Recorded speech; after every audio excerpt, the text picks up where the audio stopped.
Hello friends, എല്ലാവർക്കും Kiran study സർക്കിളിന്റെ പുതിയൊരു വീഡിയോയിലേക്ക് സ്വാഗതം.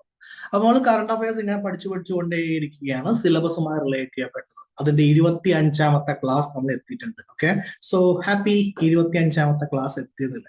അപ്പൊ നമ്മൾ ഇന്ന് ഫിസിക്സുമായി ബന്ധപ്പെട്ടിട്ട് ISROയുടെ 100 മിഷൻ എന്ന് പറയുന്ന കറണ്ട് അഫയർ ആണ് പഠിക്കാൻ വേണ്ടി പോകുന്ന കാര്യമുള്ളത്. ഓക്കെ, സോ കഴിഞ്ഞ കുറച്ച് ക്ലാസ്സുകളായിട്ട് നമ്മൾ ISRO തന്നെയാണ് കോൺസെൻട്രേറ്റ് ചെയ്തുകൊണ്ടിരിക്കുന്നത്. അതിന്റെ പ്രധാനപ്പെട്ട കാരണം നിങ്ങൾക്ക് എല്ലാവർക്കും അറിയാം. നമ്മൾ ISROയുടെ ഡേറ്റ് എഴുതിയിരിക്കുന്നത്, ഏത് വർഷം തൊട്ട് ഏത് വർഷം വരെ പഠിക്കാം എന്നുള്ള ഒരു ഡേറ്റ് എഴുതിയിരിക്കുന്നത് 2023 മുതൽ 2023 മുതൽ 2026 വരെയാണ്. ഇതിലുള്ള എല്ലാ എന്താ പറയുക മിഷൻസും നമുക്ക് ഡീറ്റെയിൽ ആയിട്ട് കാര്യങ്ങൾ മനസ്സിലാക്കണം. ഇതൊന്ന് ഏതിൽ വേണമെങ്കിലും വിവിധ എക്സാമുകളിൽ PS ചോദിക്കാവുന്നതാണ്. ആ ക്വസ്റ്റ്യൻസ് നമ്മൾ എല്ലാ എക്സാമിലും കണ്ടുകൊണ്ടിരിക്കുന്നതുമാണ്. ഓക്കെ, എങ്കിൽ എന്റെ പേര് കിരൺ. അപ്പൊ നമുക്ക് 100 മിഷനെ കുറിച്ച് പഠിക്കാൻ വേണ്ടി സ്റ്റാർട്ട് ചെയ്താലോ? സ്റ്റാർട്ട് ചെയ്യാം. ഓക്കെ, അപ്പോ എല്ലാം പറയുന്നതിന് മുമ്പ് ഒരു മിനിറ്റ്, ഇതൊരു സ്ഥിരം കാര്യമാണെന്ന് എല്ലാവർക്കും അറിയാം, എന്നാലും പറയേണ്ടത് എൻ്റെ ഒരു കടമയാണ്. അതുകൊണ്ട് നമ്മൾ ഡിസ്കസ് ചെയ്യുന്നുണ്ട്. Current affairs strategy KPSM method. KPSM method എന്ന് വെച്ചാൽ കിരൺ PSC സ്റ്റഡി മെത്തേഡ് എന്നാണ് പറയാ. എൻ്റെ പേര് കിരൺ ആയതുകൊണ്ട് നമ്മളൊരു സെപ്പറേറ്റ് ബുക്ക് വെക്കും കറണ്ട് അഫയറിന് വേണ്ടിയിട്ട്. അതിൽ നമ്മൾ കറണ്ട് അഫയർ സിലബസുമായി റിലേറ്റ് ചെയ്യപ്പെട്ട കറണ്ട് അഫയർ മാത്രമേ എന്ത് ചെയ്യുള്ളൂ എഴുതുള്ളൂ. ഇത് നമ്മൾ റെഗുലർലി എന്ത് ചെയ്യുന്നതായിരിക്കും, റിവൈസ് ചെയ്യുന്നതായിരിക്കും. ഓക്കെ, ഈ എഴുതി വെച്ചിരിക്കുന്ന കാര്യം എല്ലാ ആഴ്ചയും എന്ത് ചെയ്യണം, റിവൈസ് ചെയ്യണം. അതേപോലെ എക്സാമിന് ഒരു മാസം മുമ്പ് ഈ കറണ്ട് അഫയർ മാത്രം എന്ത് ചെയ്യണം, റിവൈസ് ചെയ്യണം. എന്നിട്ട് നിങ്ങൾ എക്സാമിന് പോയി കഴിഞ്ഞാൽ നിങ്ങൾക്ക് കറണ്ട് അഫയറിലെ എല്ലാ മാർക്കും, മാക്സിമം മാർക്ക് എന്ത് ചെയ്യുന്നതായിരിക്കും, ലഭിക്കുന്നതായിരിക്കും. ഇതാണ് നമ്മുടെ സ്ട്രാറ്റജി. നമുക്ക് ഇവിടെ കറണ്ട് അഫയറിന് വേണ്ടി മാത്രം ഒരു എന്താ പറയാ ഇതുണ്ട്, എന്താ പ്ലേലിസ്റ്റ് ഉണ്ട്. ആ പ്ലേലിസ്റ്റ് നിങ്ങൾക്ക് പ്രീവിയസിലുള്ള 24 ക്ലാസ്സും കാണാവുന്നതാണ്. ക്ലിയർ? ഓക്കെ, അപ്പോൾ നമ്മുടെ സിലബസ് ഫിസിക്സ് ആണ്. ഫിസിക്സിൽ അവിടെ നോക്കിക്കേ, ISROയുടെ ബഹിരാകാശ നേട്ടങ്ങൾ എന്ന് അവർ തന്നിട്ടില്ലേ. അപ്പൊ അതില് തിയറി ഉണ്ട്, എന്നുണ്ട്, കറണ്ട് അഫയർ ഉണ്ട്. കറണ്ട് അഫയറിന്റെ ഒരു ടോപ്പിക് കിട്ടിയില്ലേ. രണ്ടാമത്തെയാണ് ഉപഗ്രഹങ്ങൾ, ആരൊക്കെ എവിടെയൊക്കെ സാറ്റലൈറ്റ് അയച്ചു. സിലബസിൽ തന്നെ അവർ തന്നിട്ടുണ്ട് എന്തൊക്കെ കറണ്ട് അഫയറാണ് പഠിക്കേണ്ടതെന്നുള്ളത്. ഓക്കെ, അത് പഠിച്ചിട്ട് പോവാ നമുക്ക് എന്ത് കിട്ടുന്നതായിരിക്കും, മാർക്ക് കിട്ടുന്നതായിരിക്കും. സർ കഥയൊക്കെ മതിയായി, ക്ലാസ് എടുക്കാം. ഓക്കെ, അപ്പൊ നമ്മുടെ 100ാമത്തെ മിഷൻ നടക്കാൻ വേണ്ടി പോകുന്നല്ല, നടന്നു കഴിഞ്ഞു. ഓക്കെ, അപ്പൊ ശ്രീഹരിക്കോട്ടയില് സതീഷ് ധവാൻ സെന്റർ എന്ന് പറഞ്ഞൊരു സ്പേസ് സെന്റർ ഉണ്ട്. SDSC എന്നാണ് അതിന് ഷോർട്ട് ഫോമിൽ പറയാ. SDSC എന്ന് വെച്ചാൽ സതീഷ് ധവാൻ സ്പേസ് സെന്ററിൽ വെച്ചിട്ടാണ് നമ്മൾ 100ാമത്തെ മിഷൻ നടത്താൻ വേണ്ടി പോകുന്നത്. ഓക്കെ, അപ്പൊ ISROയുടെ 100ാമത്തെ വിക്ഷേപണം നടത്തി. ഈ 100ാമത്തെ വിക്ഷേപണത്തിൽ നമ്മൾ ഏത് ഉപഗ്രഹമാണ് വിക്ഷേപിച്ചതെന്ന് ചോദിച്ചു കഴിഞ്ഞാൽ ഉപഗ്രഹത്തിന്റെ പേരാണ് NVS-02. അത് വിക്ഷേപിക്കാൻ വേണ്ടി നമ്മൾ GSLV A50 എന്ന് പറഞ്ഞ റോക്കറ്റ് എന്ത് ചെയ്തു, ഉപയോഗിച്ചിട്ടുണ്ടായിരുന്നു. ഓക്കെ, ആ റോക്കറ്റ് ഉപയോഗിച്ച് നമ്മൾ geo synchronous satellite launch vehicle, GSLVയുടെ ഫുൾ ഫോം ആണ് geo synchronous satellite launch vehicle എന്ന് പറയുന്നത്. അതിന്റെ 17ാമത്തെ വിക്ഷേപവും തദ്ദേശീയ ഘട്ടമുള്ള 11ാമത്തെ വിക്ഷേപണവുമാണ് GSLV A50. ഓക്കെ, ഇനി നമുക്ക് ഇതിൽ പറഞ്ഞിരിക്കുന്ന കാര്യങ്ങളൊന്നും നോക്കാം. ഒന്നാമത്തെ കാര്യം മനസ്സിലായി, നമ്മള് ഭൂമിയിൽ എവിടെ നിന്നാണ് വിക്ഷേപിച്ചത്? സതീഷ് ധവാൻ സ്പേസ് സെന്ററിൽ നിന്ന്, SDSC എന്നാണ് വിക്ഷേപിച്ചത്. കറക്റ്റ്. ആരാ വിക്ഷേപിച്ചത്? ISRO ആണ് വിക്ഷേപിച്ചത്, ഇന്ത്യൻ സ്പേസ് റിസർച്ച് ഓർഗനൈസേഷൻ. എത്രാമത്തെ വിക്ഷേപണമാണ്? 100ാമത്തെ. എന്താ അതിൽ വിക്ഷേപിച്ചത്? NVS-02 എന്ന് പറയുന്ന ഉപഗ്രഹം.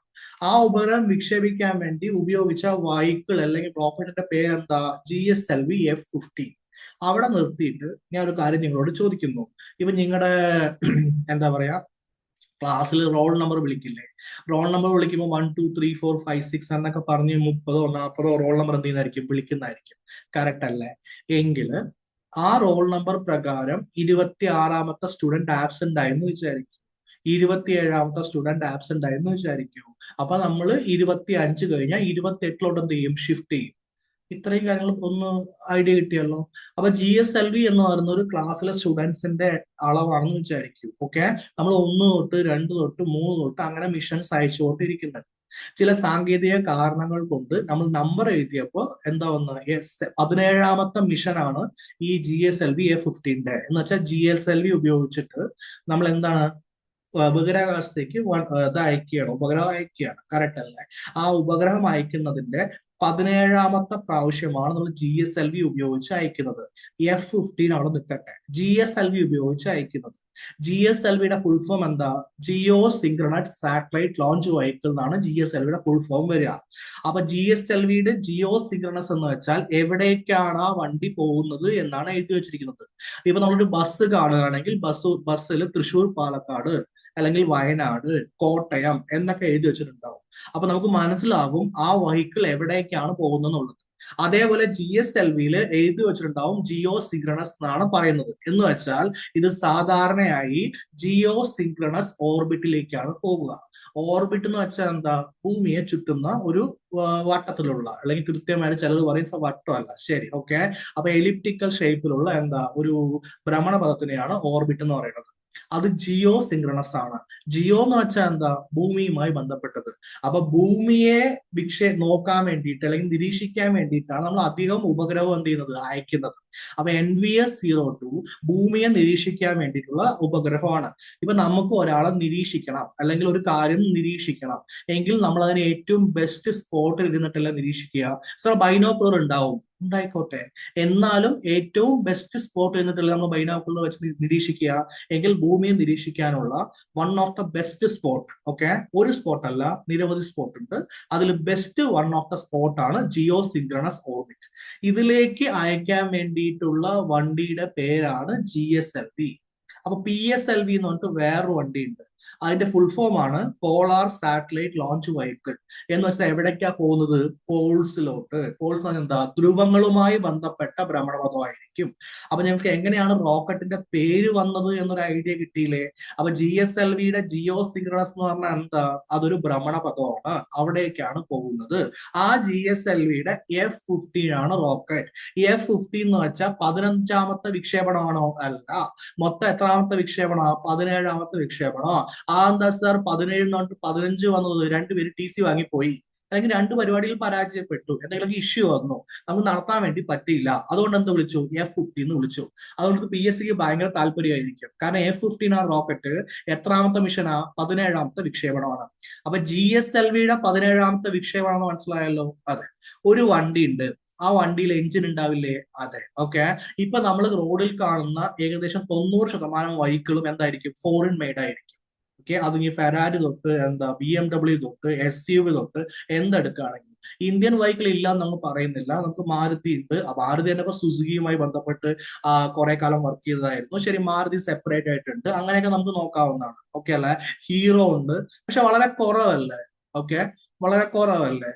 എങ്കിൽ നമ്മൾ സ്വന്തമായിട്ട് ഇന്ത്യയിൽ ഉണ്ടാക്കുന്ന വെഹിക്കിൾസിന്റെ എണ്ണം വളരെ കുറവായതുപോലെ ഈ റോക്കറ്റ് നമ്മൾ ഇന്ത്യയിൽ ഉണ്ടാക്കുമെങ്കിലും ആ റോക്കറ്റിന്റെ എഞ്ചിൻ സാധാരണഗതിയിൽ നമുക്ക് ഫോറിനുമായി ബന്ധപ്പെട്ട് ഹെൽപ്പ് വാങ്ങേണ്ട സിറ്റുവേഷൻ ഉണ്ടായിരുന്നു. അതിനു പകരം നമ്മൾ സ്വന്തമായിട്ട് എഞ്ചിൻ ഉണ്ടാക്കാൻ വേണ്ടി സ്റ്റാർട്ട് ചെയ്തിട്ടുണ്ട്. ആ എഞ്ചിന്റെ പ്രധാനപ്പെട്ട എഞ്ചിന്റെ പേരാണ് ക്രയോ ഘട്ടമുള്ള എഞ്ചിൻ. ഓക്കെ, ഇനി എന്താണ് ക്രയോ ഘട്ടമുള്ള എഞ്ചിൻ എന്ന് നമുക്ക് 2 മിനിറ്റ് നോക്കാം. അപ്പൊ നമ്മൾ തദ്ദേശീയമായിട്ട് ഇന്ത്യയുടെ ഭാഗമായിട്ട് നമ്മൾ ക്രയോ ഘട്ടമുള്ള എഞ്ചിനുള്ള 11ാമത്തെ വിക്ഷേപണമാണ് GSLV F-15. അപ്പൊ എന്റെ ചോദ്യം നിങ്ങളോട്, GSLVയുടെ വിക്ഷേപണം എത്രാമത്തെയാണ്? 100ാമത്തെ നടന്നിരിക്കുന്നത്? 17ാമത്തെ. പക്ഷെ ക്രയോജനിക് എഞ്ചിനുള്ള എത്രാമത്തെ വിക്ഷേപണമാണ്? 11ാമത്തെ. ഓക്കെ, അതിനു മുമ്പ് ഈ എഞ്ചിൻ കിട്ടണമെങ്കിൽ നമ്മൾ എന്ത് ചെയ്യണം? പുറമേന്ന് വാങ്ങണമായിരുന്നു. ഇപ്പൊ നമുക്ക് പുറമേന്ന് വാങ്ങണ്ട. കഴിഞ്ഞ 11 മിഷനായിട്ട് GSLVയുടെ എഞ്ചിൻ നമ്മൾ സ്വന്തമായിട്ടാണ് ഉണ്ടാക്കിക്കൊണ്ടിരിക്കുന്നത്.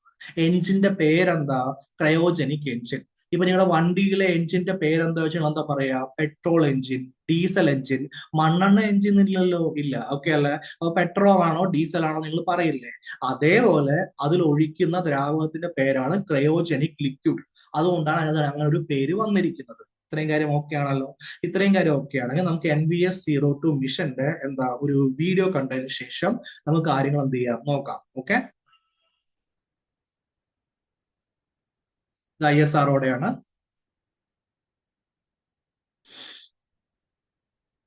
29/1/2025 വിക്ഷേപം നടക്കുന്നത്. ഓക്കെ,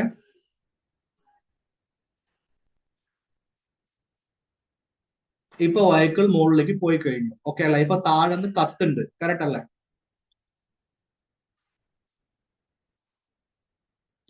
ഇപ്പൊ വെഹിക്കിൾ മുകളിൽ പോയിക്കൊണ്ടിരിക്കുകയാണ്.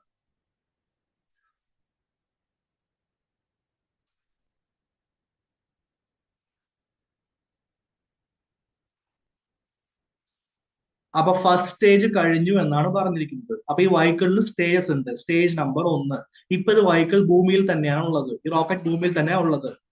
ആ സ്റ്റേജിൽ ഒന്നുണ്ടായിരുന്നു, അവിടേക്ക് എന്ത് ചെയ്തു, വന്നു കഴിഞ്ഞു. കറക്റ്റ്. ഇപ്പൊ സ്റ്റേജ് എവിടെ എത്തി? ബഹിരാകാശത്തെത്തി. അപ്പൊ വെഹിക്കിളിന്റെ ഒരു പാർട്ട് സെപ്പറേറ്റ് ചെയ്ത് പോയി. കറക്റ്റ്. ഇനി രണ്ടാമത്തെ പാർട്ട് സെപ്പറേറ്റ് ചെയ്ത് പോയി. ഓക്കെ. CSU ആണ് ക്രയോജനിക് എഞ്ചിൻ, അത് സെപ്പറേറ്റ് ചെയ്ത് പോയി. ഇതാണ് NVS-02 സെപ്പറേഷൻ. ഇതല്ല നമ്മുടെ സാറ്റലൈറ്റ് എന്ത് ചെയ്തു? എന്താ പറയാ, ബഹിരാകാശത്തേക്ക് അയച്ചു. ഏത് ഓർബിറ്റില്? ജിയോ സിങ്ക്രണസ് ഓർബിറ്റിൽ അയച്ചു. ഇത്രയും കാര്യം ഓക്കെ ആണോ?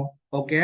എങ്കിൽ ഇത് കണ്ടതുകൊണ്ട് സെക്കൻഡ് ഇത് കണ്ടതുകൊണ്ട് നിങ്ങൾക്ക് എന്താ മനസ്സിലായത്? ഒരു വെഹിക്കിൾ ഉണ്ട്, അതിന്റെ പേരാണ് GSLV F-15. കറക്റ്റ് അല്ലേ? അതിന് 3 ഘട്ടമുണ്ട്. 3 പ്രാവശ്യമായിട്ട് അതിൽ നിന്ന് എന്തോ ഒരു സാധനം വെളിക്ക് വന്നില്ലേ? ഓക്കെ. എന്ന് വെച്ചാൽ ഇതാണ് GSLV റോക്കറ്റ് എന്ന് വിചാരിക്കും.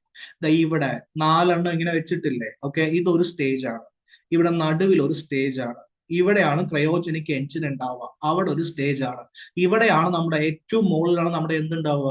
NVS-02 റോക്കറ്റ് ഉണ്ടാവുക, സോറി, ഉപഗ്രഹം ഉണ്ടാവുക. കറക്റ്റ്. ഇവിടെ ഇത്രയും വലിയ 4 വെക്കാനുള്ള കാരണം എന്ന് ചോദിച്ചു കഴിഞ്ഞാൽ അത് ഭൂമിയുടെ ഒരു പ്രതിഭാസമാണ്. ആ പ്രതിഭാസത്തിന്റെ പേരാണ് ഗുരുത്വാകർഷണ ബലം. അപ്പൊ ഇവിടെ നമ്മൾ മുകളിലേക്ക് പോകുമ്പോൾ മാക്സിമം സ്പീഡ് നമ്മൾ എന്ത് ചെയ്യണം? യൂസ് ചെയ്യണം. അല്ലെങ്കിൽ ഭൂമി പിടിച്ച് വലിച്ചു കഴിഞ്ഞാൽ റോക്കറ്റ് എന്ത് ചെയ്യില്ല? മുകളിലോട്ട് പോകില്ല. എന്ന കാര്യം ഓക്കെ ആയോ? ഡൺ. എങ്കില് നമ്മുടെ വണ്ടിയുടെ പേരാണ് GSLV F-15. അത് 3 ഘട്ടങ്ങളുള്ള റോക്കറ്റ് ആണ്. ഓക്കെ. അപ്പൊ ഘട്ടം 1 വിളിക്കുന്ന പേരാണ് GS-1. ഇവിടെ നമ്മൾ വെച്ചിരിക്കുന്ന എഞ്ചിനുകളുടെ പേരാണ് Vikas engine. 4 liquid strap on ബൂസ്റ്ററുകളും ഒരു സോളിഡ് റോക്കറ്റ് മോട്ടറും ഇതിലുണ്ട്. ഓക്കെ. ഇനി നമുക്ക് ഇതിന് നോക്കാം. ഇവിടെ 1, 2, 3. ഇതിന്റെ ബാക്കിൽ ഒരെണ്ണം കൂടി ഉണ്ടാവും, 4. ഈ 4 ഓക്കെ, നമ്മൾ ലിക്വിഡ് സ്ട്രാപ്പ് ഓൺ ബൂസ്റ്റ് ആണ് വെക്കുക. എന്ന് വെച്ചാൽ ലിക്വിഡ് എന്ന് വെച്ചാൽ എന്താ? ലിക്വിഡ് എഞ്ചിനാണ് നമ്മൾ വെക്കാൻ വേണ്ടി പോകുന്നത്, ദ്രാവകമാണ് യൂസ് ചെയ്യാൻ വേണ്ടി പോകുന്നത്. ഇത്രയും കാര്യം ഓക്കെ അല്ലേ? അതിന്റെ കൂടെ ഒരു സോളിഡ് റോക്കറ്റ് മോട്ടറും ഉണ്ട്. ഈ 4 ഉണ്ടെങ്കിലും മെയിൻ ആയിട്ടുള്ള സാധനം ഈ നീളത്തിൽ നിൽക്കുന്ന സംഭവം അല്ലേ, അതിൽ ഒന്നുണ്ട്. അപ്പൊ മൊത്തം എത്ര ഉണ്ട്? 5. അതിന് ആ എഞ്ചിനുകളെ വിളിക്കുന്ന പേരാണ് വികാസ് എഞ്ചിൻ. ഇതാണ് 1ാം ഘട്ട സ്റ്റേജ്. നമ്മൾ ആ വീഡിയോയിൽ കണ്ടതിൽ 1ാം ഘട്ടത്തിന്റെ പ്രധാനപ്പെട്ട ലക്ഷ്യം എന്ന് വെച്ച് കഴിഞ്ഞാൽ ഭൂമിയുടെ ഗുരുത്വാകർഷണ ബലം കഴിഞ്ഞതിന് ശേഷം എങ്ങോട്ട് പോകുക? നമ്മുടെ ബഹിരാകാശത്തേക്ക് എത്താൻ വേണ്ടി സഹായിക്കുക. ഇതാണ് 1ാമത്തെ ഘട്ടം. ഓക്കെ. അപ്പൊ 1ാമത്തെ ഘട്ടത്തിൽ ഉള്ള സാധനങ്ങൾ വന്ന് നമ്മൾ കണ്ടു. ഘട്ടം നമ്പർ 2, അത് നമ്മൾ ദ്രാവക ഇന്ധനം ഉപയോഗിച്ചാണ് പ്രവർത്തിക്കുന്നത്.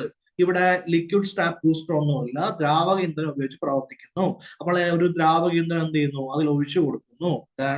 ഘട്ടം നമ്പർ 3, ഇതാണ് ക്രയോജനിക് അപ്പർ സ്റ്റേജ്, CUS എന്നതിൽ ഉൾപ്പെടുന്നു. ഓക്കെ.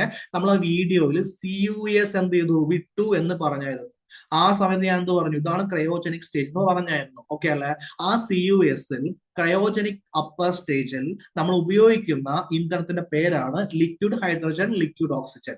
എന്ന് വെച്ച് കഴിഞ്ഞാൽ വെള്ളം പോലൊരു സാധനം, ലിക്വിഡ് ഹൈഡ്രജനും ലിക്വിഡ് ഓക്സിജനും കൂടി എന്ത് ചെയ്യുന്നു? ഒരുമിച്ച് ഉപയോഗിക്കുന്നു. അപ്പൊ ഹൈഡ്രജനും ഓക്സിജനും കൂടി ചേർന്ന് കഴിഞ്ഞാൽ H2O ആവും. പക്ഷെ അവിടെ H2O ആവാൻ പറ്റില്ല. H2O എന്ന് വെച്ചാൽ വെള്ളമാണ്, വെള്ളം ആവും. അവിടെ വെള്ളം ആവാൻ വേണ്ടി പറ്റില്ല. ക്ലിയർ അല്ലേ? അപ്പൊ ലിക്വിഡ് ഹൈഡ്രജനും ലിക്വിഡ് ഓക്സിജനുമാണ് ഇതിൽ പ്രധാനപ്പെട്ട എന്തായിട്ടുള്ളത്? ആക്ച്വലി ഇന്ധനമായിട്ട് നമ്മൾ പ്രവർത്തിക്കുന്ന കാര്യമുള്ളത്. ഓക്കെ. അപ്പൊ എത്ര ഘട്ടമുണ്ട്? 3 ഘട്ടമുണ്ട്. ഇനി അന്തരീക്ഷം നമ്മൾ നല്ല സ്പീഡിൽ കുതിച്ചു കയറാൻ വേണ്ടി പോവുകയാണ്. കറക്റ്റ് അല്ലേ? ആ സമയത്ത് നമ്മുടെ ഉപഗ്രഹത്തിന്റെ പേരെന്താ? NVS-02. അതിന് സംരക്ഷണം നൽകാൻ വേണ്ടിയിട്ട് 3.4 മീറ്റർ വ്യാസമുള്ള ഒരു മെറ്റാലിക് ഫെയറിംഗ് നമ്മൾ റോക്കറ്റിൽ ഉപയോഗിച്ചിട്ടുണ്ട്. എന്തുകൊണ്ടാണെങ്കിൽ നമ്മൾ സംരക്ഷണം നൽകേണ്ടത്? മക്കൾ, നമ്മൾ ഗുരുത്വാകർഷണ ഇതിനെ വെച്ചിട്ട് ഇങ്ങനെ പോയിക്കൊണ്ടിരിക്കുകയല്ലേ. ഇത് പോയിക്കൊണ്ടിരിക്കുമ്പോൾ ചുറ്റുപാട് എന്ത് ചെയ്യും? തീ ഗോളങ്ങൾ ഉണ്ടാവാനുള്ള സാധ്യതയുണ്ട്, അതിൽ കത്താനുള്ള സാധ്യതയുണ്ട്. അപ്പൊ നമ്മുടെ ഉപഗ്രഹത്തിനൊന്നും പറ്റരുതല്ലോ.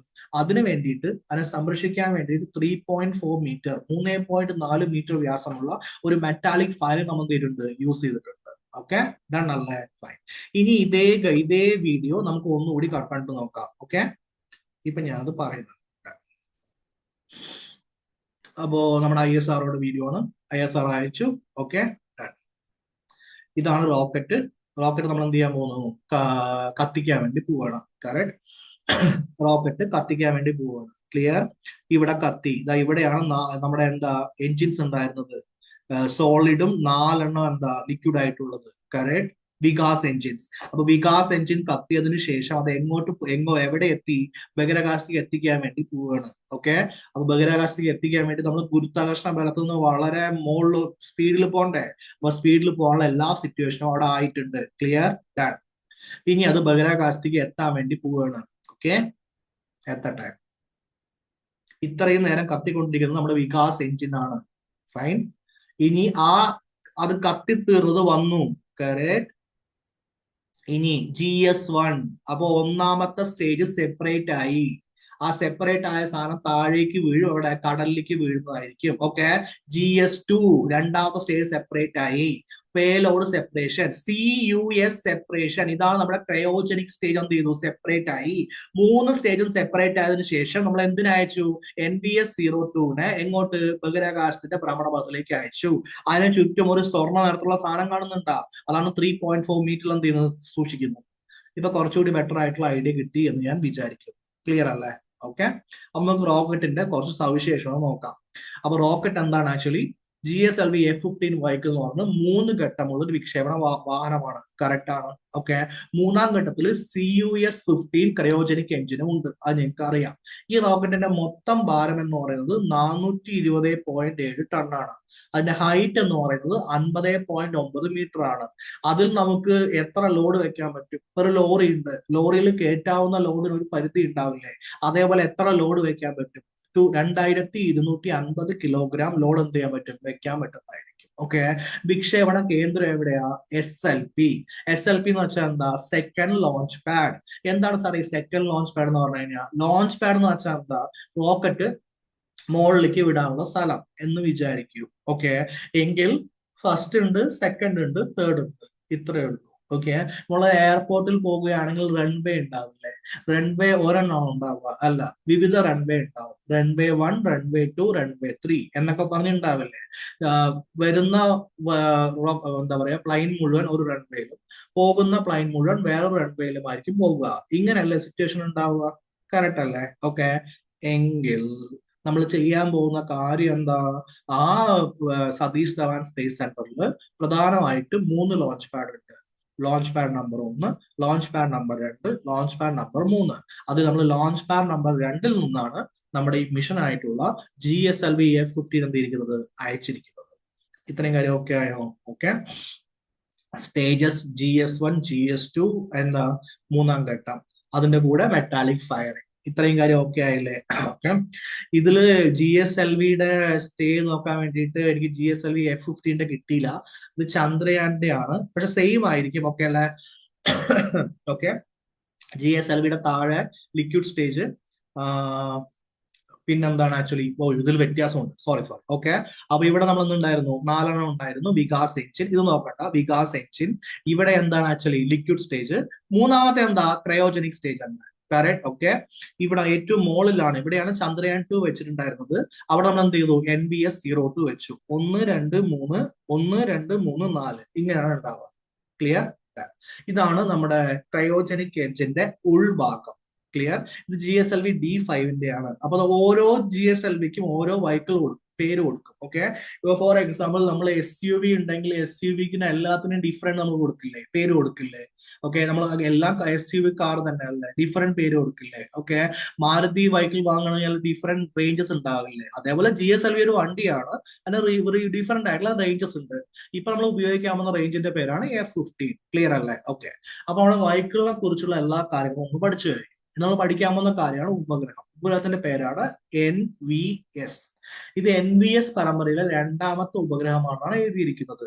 അപ്പോ NVS-02 എന്ന് വെച്ചാൽ നമുക്ക് മനസ്സിലായി 1-ാമത്തെ ഉപഗ്രഹമുണ്ട്, 2-ാമത്തെ ഉപഗ്രഹമുണ്ട്. എന്തിനാണ് ഈ ഉപഗ്രഹം ഉപയോഗിക്കുന്നത്?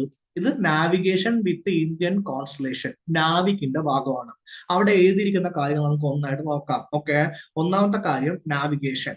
നാവിഗേഷൻ കേട്ട ഉടനെ നമ്മുടെ മൈൻഡിലേക്ക് വരേണ്ട സംഭവത്തിന്റെ പേരാണ് എന്ത്? Google map. ഇപ്പൊ എന്തെങ്കിലും എവിടെയെങ്കിലും പോകണമെങ്കിൽ നമ്മൾ വഴിയൊന്നും അത്ര ചോദിക്കില്ലല്ലോ. നമ്മൾ എന്താ? ഗൂഗിൾ മാപ്പ് വെച്ച് എന്ത് ചെയ്യും? പോകുന്നതായിരിക്കും. ഓക്കെ. അങ്ങനെയെങ്കിൽ ഇന്ത്യയുടെ ഗൂഗിൾ മാപ്പിന്റെ പേരാണ്, GPS-ന്റെ പേരാണ് എന്ത്? നാവിക്. ഓക്കെ സാർ, ഇന്ത്യക്ക് സ്വന്തമായിട്ട് GPS ഉണ്ടാ? ഉണ്ട്. അതിന്റെ പേരാണ് നാവിഗേഷൻ വിത്ത് ഇന്ത്യൻ കോൺസ്റ്റലേഷൻ. ഓക്കെ, അതിലെ രണ്ടാമത്തെ ഉപഗ്രഹമാണ് ഈ നടക്കാൻ പോകുന്ന കാര്യം. ഓക്കെ, മുമ്പ് ഇതിനെ വിളിച്ചിരുന്ന പേരാണ് Indian regional navigation satellite system. Okay, നമ്മുടെ സ്വന്തം എന്താണ്, നാവിഗേഷൻ ആണ്. ഇപ്പൊ നിങ്ങളുടെ ഇതില് നിങ്ങളൊരു ടൈപ്പ് ചെയ്തു, ഓക്കെ, എവിടെ നിന്ന് എവിടേക്ക്, പാലക്കാട് നിന്ന് തൃശ്ശൂർ പോകണം നിങ്ങൾ ടൈപ്പ് ചെയ്തു, ഓക്കെ, ഫോർ എക്സാമ്പിൾ. അങ്ങനെയെങ്കിൽ അതിന്റെ വഴിയും ഷോർട്ടസ്റ്റ് റൂട്ടും ട്രാഫിക്കും എല്ലാം അതിൽ കാണിക്കുന്നുണ്ട്. അതെങ്ങനെയാ കാണിക്കുന്നത്? ആരാ അത് പറഞ്ഞു കൊടുക്കുന്നത്? എവിടെയെങ്കിലും നിന്നിട്ട് ഒരാൾ ഫോൺ ചെയ്ത് അപ്ഡേറ്റ് ചെയ്യാറില്ലല്ലോ. അത് ചെയ്യുന്നതാണ് സാറ്റലൈറ്റ് ആണ് ചെയ്യുന്നത്. അപ്പൊ അമേരിക്കക്ക് ഈ GPS ചെയ്യാൻ വേണ്ടി സ്വന്തമായി സാറ്റലൈറ്റ് ഉണ്ട്. അവർക്ക് 24 സാറ്റലൈറ്റ് അവിടെ ഉണ്ട്, 24 ഉപഗ്രഹം ഉണ്ട്. നമുക്ക് 7 ഉപഗ്രഹങ്ങളാണ് ഉള്ളത്. ഇതിൽ 3 ഭൂസ്ഥിര ഭ്രമണപഥം, അതായത് ജിയോ സ്റ്റേഷനറി ഓർബിറ്റ്. 4 ഭൂസിങ്ക്രണസ് ഭ്രമണപഥം, ജിയോ സിങ്ക്രണസ് ഓർബിറ്റ്. ഇപ്പൊ നിങ്ങൾക്കത് ജിയോ എന്ന് കേട്ട ഉടനെ ഭൂമിയുമായി ബന്ധപ്പെട്ട ഭ്രമണപഥമാണെന്നുള്ളതും ഭൂമിയെ നിരീക്ഷിക്കാൻ ഏറ്റവും ബെസ്റ്റ് ആയിട്ടുള്ള 2 ഭ്രമണപഥമാണെന്നുള്ളതും മനസ്സിലായി കഴിഞ്ഞു. ഓക്കെ, അപ്പൊ 3 ഉപഗ്രഹങ്ങൾ എവിടെ ഉണ്ടാവും? ജിയോ സ്റ്റേഷനറി ഭൂസ്ഥിര ഭ്രമണപഥത്തിൽ ഉണ്ടാവും. 4 ഉപഗ്രഹങ്ങൾ എവിടെ ഉണ്ടാവും? ജിയോ സിങ്ക്രണസ് ഭൂസിങ്ക്രണസ് ഭ്രമണപഥത്തിലും ഉണ്ടാവും. അപ്പൊ 4 3 എത്രയാ? 7. ഓക്കെ, 7 നമ്മൾ ഉപഗ്രഹം അവിടെ എന്തിട്ടുണ്ട്? അയച്ചിട്ടുണ്ട്. സർ, അങ്ങനെയാണെങ്കിൽ രണ്ടാമത്തെ എന്തുകൊണ്ടാണ് അയച്ചത് എന്ന് നിങ്ങൾ ചോദിക്കും. മക്കളെ, ഉപഗ്രഹത്തിന് കാലാവധി ഉണ്ട്. ഓക്കെ, നമ്മൾ ഒരു ഫ്രിഡ്ജ് വാങ്ങി, ജീവിതകാലം മുഴുവൻ ഫ്രിഡ്ജ് ഉപയോഗിക്കാൻ പറ്റില്ലല്ലോ, അത് കേടുവരുന്നേ. കേടുവന്ന് നമ്മൾ എന്ത് ചെയ്യും? പുതിയ ഫ്രിഡ്ജ് വാങ്ങും.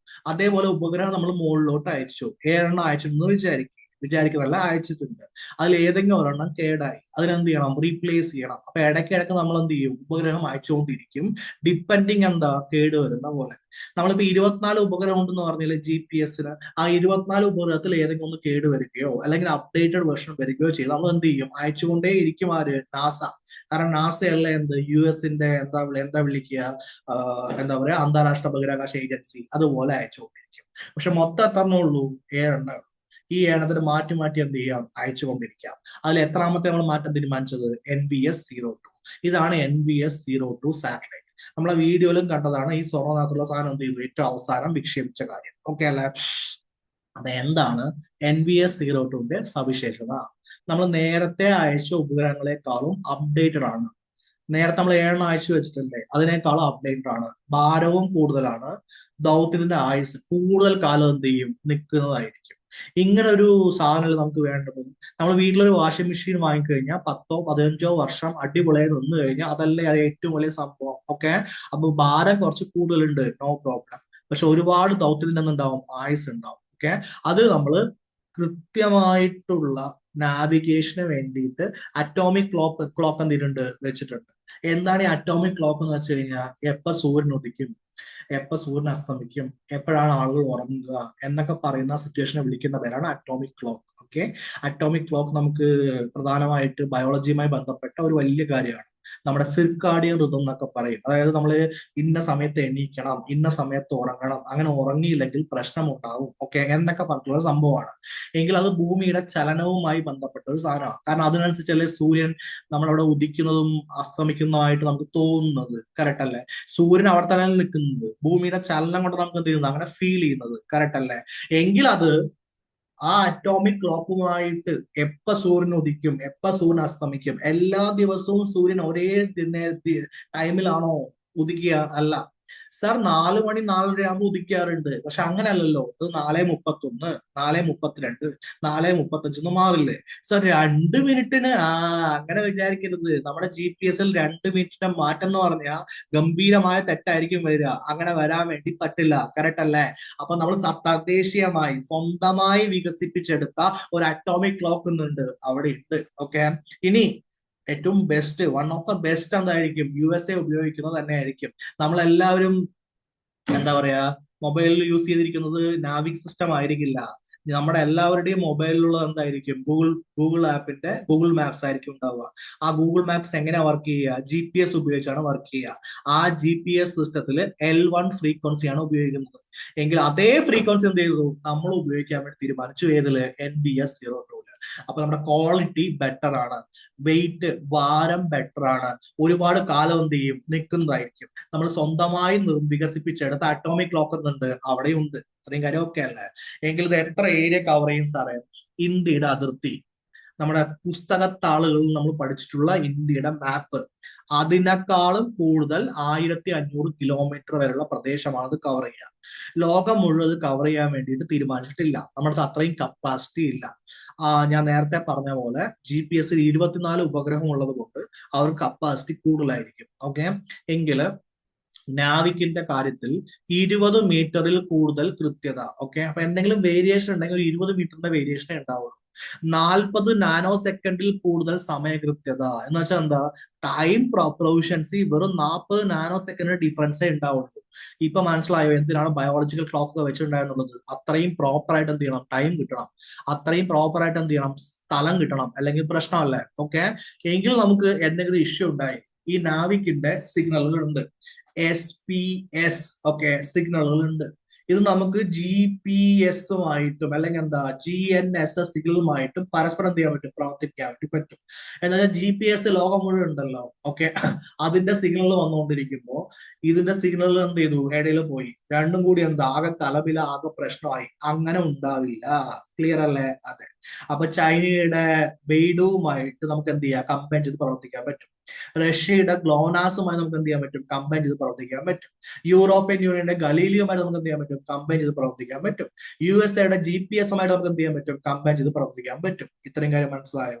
എന്ന് വെച്ചാൽ നമ്മൾ ഉപയോഗിക്കുന്ന ഒരു ട്രാക്കിംഗ് സിസ്റ്റം എന്ന് പറയുന്നത് പ്രധാനപ്പെട്ട രാജ്യങ്ങൾ മുഴുവൻ സ്വന്തമായിട്ട് അവർക്ക് വേണ്ടി ഉണ്ടാക്കിയിട്ടുണ്ട്. ആരൊക്കെ ഉണ്ടാക്കിയിട്ടുണ്ട്? USA. അവരുടെ ട്രാക്കിംഗ് സിസ്റ്റത്തിന്റെ പേരെന്താ? GPS. ഓക്കെ, റഷ്യയുടെ ലോണസ്, യൂറോപ്യൻ യൂണിയന്റെ ഗലീലിയോ, ചൈനയുടെ ബെയ്ഡു, എങ്കിൽ ഇന്ത്യയുടെ എന്താ? നാവിക്. അതിൽ എത്ര ഉപഗ്രഹമുണ്ട്? 7 ഉപഗ്രഹമുണ്ട്.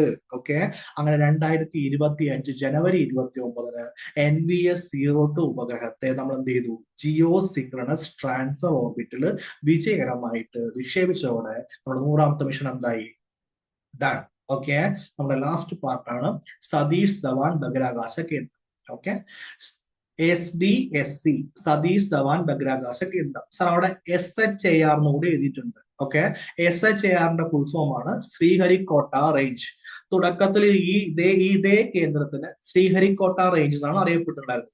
എന്റെ ഭാഷയിൽ പറയുകയാണെങ്കിൽ ശ്രീഹരിക്കോട്ട റേഞ്ച് പൊന്നപ്പനാണെങ്കിൽ സതീഷ് ധവാൻ സ്പേസ് സെന്റർ എന്താ? തങ്കപ്പനാണ്. പൊന്നപ്പൻ തന്നെയാണ് തങ്കപ്പൻ, തങ്കപ്പൻ തന്നെയാണ് പൊന്നപ്പൻ. ഇത്രയും കാര്യം ഓക്കെ അല്ലേ? എവിടെയാണ് ഈ സതീഷ് ധവാൻ ബഹിരാകാശ കേന്ദ്രം ഉള്ളത്? ആന്ധ്രാപ്രദേശാണ് ഉള്ളത്. അവിടെ തിരുപ്പതി ഫേമസ് ആയിട്ടുള്ള ടെമ്പിൾ ഒക്കെ ഉണ്ട്. അവിടെയുള്ള ശ്രീഹരിക്കോട്ട ദ്വീപിലാണ് സ്ഥിതി ചെയ്യുന്നത്. ഓക്കെ, ഇവിടെ നിന്നാണ് നമ്മൾ ISRO-യുടെ ഏകദേശം എല്ലാ റോക്കറ്റും എന്ത് ചെയ്യുക? അയക്കുക. അപ്പൊ മുമ്പ് അതിന്റെ പേര് ശ്രീഹരിക്കോട്ട റേഞ്ച് എന്നായിരുന്നില്ലേ സർ? എങ്കിൽ ഇപ്പോ അതിന്റെ പേര് മാറ്റിയില്ലേ? ഏത് വർഷമാണ് മാറ്റിയത്? 2002-ലാണ്.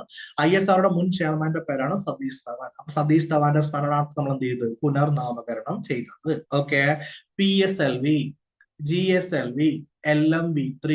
ഓക്കെ, ഇത് വിക്ഷേപിക്കാൻ വേണ്ടിയിട്ട് ശേഷിയുള്ള എത്രയുണ്ട്? 2 ലോഞ്ച് പാഡ് അവിടെ ഉണ്ട്. അപ്പൊ നമ്മൾ എന്റെ ചോദ്യം നിങ്ങളോട്, GSLV F-15 നമ്മൾ ഏത് ലോഞ്ച് പാഡ് എന്നാണ് വിക്ഷേപിച്ചിട്ടുണ്ടായിരുന്നത്? ലോഞ്ച് പാഡ് നമ്പർ 1 ആണോ? ലോഞ്ച് പാഡ് നമ്പർ 2 ആണോ? ഓബിയസ്ലി എന്താ? ലോഞ്ച് പാഡ് നമ്പർ 2 ആണ്. ഓക്കെ, ഏതൊക്കെ റോക്കറ്റുകൾ നമ്മൾ പ്രധാനമായിട്ട് വിക്ഷേപിക്കുക? ഒന്നിന്റെ പേര് PSLV, ഒന്നിന്റെ പേര് GSLV, ഒന്നിന്റെ പേര് LMV3. ഓക്കെ അല്ലെ? ചന്ദ്രയാൻ വിക്ഷേപിച്ചതും മംഗൾയാൻ വിക്ഷേപിച്ചതും GSLV F-15 വിക്ഷേപിച്ചതും എല്ലാം എവിടെ നിന്നാ? സതീഷ് ധവാൻ സ്പേസ് സെന്റർ എന്നാണ്. ഓക്കെ, ഇതൊരു ദ്വീപിലാണെന്ന് പറഞ്ഞില്ലേ? ആന്ധ്രാപ്രദേശിന്റെ മാപ്പ് എടുക്കുക. അയ്യോ, ഞാൻ മാപ്പ് ആഡ് ചെയ്യാൻ വിട്ടുപോയി. No problem. ഓക്കെ, ആ മാപ്പ് എടുക്കുക. അതില് സതീഷ് ധവാൻ സ്പേസ് സെന്റർ നമ്മുടെ കിഴക്കൻ തീരത്തോട് എന്താ പറയാ ചേർന്ന് കിടക്കും. അതിനുള്ള പ്രധാനപ്പെട്ട സാധ്യത എന്താ വെച്ച് കഴിഞ്ഞാൽ ഭൂമിയുടെ ഭ്രമണ വേഗത ഉണ്ടല്ലോ, ആ കറങ്ങുന്ന ആ ഗ്രാവിറ്റേഷണൽ ഫോഴ്സ് ഉണ്ടല്ലോ, അതിനെ ഏറ്റവും എളുപ്പത്തിൽ മറികടക്കാൻ ഈ സ്ഥലം നമ്മൾ എന്ത് ചെയ്യും? സഹായിക്കും. വെറുതെ അല്ല ഒരു സ്ഥലത്ത് വെച്ച് റോക്കറ്റ് വെച്ചിരിക്കുന്നത്. റോക്കറ്റ് ഡൽഹിയിൽ വെച്ചൂടെ? ഓക്കെ, അങ്ങനെയാണെങ്കിൽ പ്രധാനമന്ത്രിക്കൊക്കെ ഇടയ്ക്കിടയ്ക്ക് പോയി കാണാവുന്നതല്ലേ? എന്തിനാ കഷ്ടപ്പെട്ട് നമ്മൾ ശ്രീഹരിക്കോട്ടയിൽ വെച്ചിരിക്കുന്നത്? അതിന് കാരണമുണ്ട്. കാരണം നമ്പർ 1, ഓക്കെ, ഭൂമി നമ്മുടെ ഇന്ത്യയുടെ കിഴക്കൻ തീരത്തോട് കിടക്കുന്നത് കൊണ്ട് നമുക്ക് റോക്കറ്റുകൾക്ക് എന്ത് ചെയ്യാൻ പറ്റും? ആക്ച്വലി ഭൂമിയുടെ ഭ്രമണ വേഗതയുടെ സഹായത്തോടെ എളുപ്പത്തിൽ ബഹിരാകാശത്തേക്ക് പോകാൻ വേണ്ടി പറ്റുന്നതായിരിക്കും. ഗ്രാവിറ്റേഷൻ ഫോഴ്സ് നമുക്ക് എന്ത് ചെയ്യാൻ പറ്റും, മറികടക്കാൻ പറ്റും. രണ്ടാമത്തെ കാര്യം, ഇനി എന്തെങ്കിലും പ്രശ്നം ഉണ്ടായി, വണ്ടി കേടുവരില്ലേ, അതേപോലെ വിക്ഷേപണ സമയത്ത് എന്തെങ്കിലും കേട് വന്നു കഴിഞ്ഞാൽ റോക്കറ്റ് മൊത്തമായിട്ട് എന്ത് ചെയ്യും, കടലിൽ വീഴും. അതുകൊണ്ട് മനുഷ്യന്മാർക്ക് കുഴപ്പമുണ്ടാവില്ല. ഓക്കെ. 1979 1979 ഓഗസ്റ്റിലാണ് ലോഹിനി എന്ന് പറയുന്ന ഒരു ടെക്നോളജി പേരോട് ആദ്യമായിട്ട് എന്ത് ചെയ്തത്, ഈ സതീഷ് ധവാൻ സ്പേസ് സെന്ററിൽ നിന്ന് മുകളിലോട്ട് പോയിട്ടുണ്ടായിരുന്നത്. അത് ഭാഗികമായിട്ടാണ് വിജയിച്ചിരിക്കുന്നത്. അന്ന് സാർ ഭാഗികമായി വിജയിച്ചത്, പോയി, പക്ഷെ മുഴുവൻ എന്ത് ചെയ്യാൻ പറ്റില്ല, കംപ്ലീറ്റ് ചെയ്യാൻ പറ്റില്ല. അപ്പൊ 50-50. ഓക്കെ. എങ്കിൽ നമ്മൾ ഇന്നത്തെ ക്ലാസ് കഴിഞ്ഞു. അപ്പൊ ഞങ്ങൾക്ക് ISROയുടെ 100 മിഷനുമായി ബന്ധപ്പെട്ട എല്ലാ കാര്യങ്ങളും മനസ്സിലായി എന്ന് വിചാരിക്കുന്നു. ഓക്കെ. നമുക്ക് 2 ടെലഗ്രാം ചാനലുണ്ട്, @Kiran study circle degree, @Kiran PSC study circle. ഇവിടെ നിങ്ങൾക്ക് PDF ലഭിക്കുന്നതായിരിക്കും. @കിരൺ സ്റ്റഡി സർക്കിൾ നമ്മുടെ യൂട്യൂബ് ചാനലുണ്ട്. ഓക്കെ. അവിടെ നിങ്ങൾക്ക് ഈ ക്ലാസ്സുകൾ കണ്ടിന്യൂസ് ആയിട്ട് ലഭിക്കുന്നതായിരിക്കും. അപ്പൊ ക്ലാസ്സുകൾ ഇഷ്ടപ്പെട്ട അറിയിക്കുക. ഓക്കെ. ഹെൽപ്ഫുൾ ആണെങ്കിൽ അറിയിക്കുക. അപ്പൊ ഇതേപോലൊരു കറണ്ട് അഫയർ ക്ലാസ്സിൽ വീണ്ടും കാണുന്നവരെ Tata, bye bye and take care.